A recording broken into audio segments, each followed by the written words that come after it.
Шерзаттың сауын сиырларына келдік. Бұл жерде жаңа Джерсей, Голштейн және Краснодатский породалары жүр. Бұл сауыннан шыққан уже сиырлар қазір. Келесі группаға ауысуын күтіп отыр қазір. Жалпы қалай сиырлар? Не мәселе бар? Мәселесі бізде мысалы антибиотик ұрсақ сүттен шығады, ингубирующий. Анаяқтан тексерген кезде. Соның алдын алу керек, біздегі мәселе сол. Антибиотик қолдана алмайсыз. Негізгі молочный скотоводстводан ең басты мәселесі сол. Проблемасы сол болды.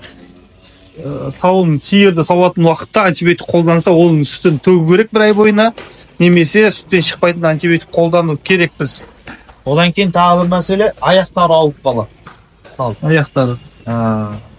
Енді ол сауын сиырдың негізгі иммунитеті төмендеу, кальций төмендеу болғандықтан аяқтан кетеді. Сосын туғаннан кейінгі жатырдың қабынуы, метрит, эндометрит деген сияқты олар да болады. Туындайды. Сауын сиырлардың өзі негізгі. Сосын мастит қалай? Мастит? Бізде қазір мастит жоқ. Аллаға шүкір, Аллаға шүкір. Болмасын ондай. Соңғы шыққан препараттардың біреуі цефтиофурный состав, цефтонит препараты. Сіздің толық мәселеңізді шешіп береді. Сүттен шықпайды ешқандай. Сүтті без ограничения қолданса болады. Молзаводта тестпен келіп тексерсе де сүттен көрсетпейді антибиотик. Және жатырдың қабынуы, мастит. Жатырдың қабынуы маститке, аяқтың ақсағанға, айырмаға, барлығына әсер ете алатын препарат. Цефтонит препаратын. Цефтонит препараты нитофармдікі, көрсетейін. Нитофармның цефтонит препараты. Бұның дозировкасы да өте жоғары, бір жақсысы. 1 миллилитр 20 килограммға саласын тірі салмаққа. 24 сағат тұрады. Подкожына салынады. Интрамышечныйда қолданса болады. Бірақ подкожына қолданған 24 сағатқа нәрсе етеді. Цефтониттің 2 түрі бар. Мынау күнделік салынатын цефтонит. Екінші цефтонит форте деген шыққан, пролонгированный.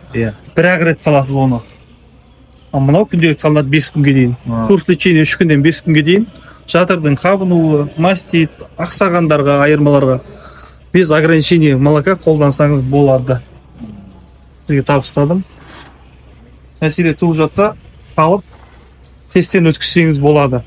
Сүт беру жақсы ма? Сиырлар қазір сүт беру жақсы. Мен осы айдың 20-сында сухостойға шығарам, бірақ сонда да 15-20 литрдан кеп тұр сүт қазір.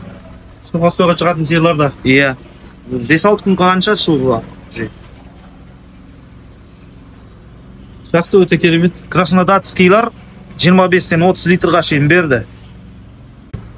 Шаруашылығыңыз өркендей берсін. Мен сіздерге де рахмет.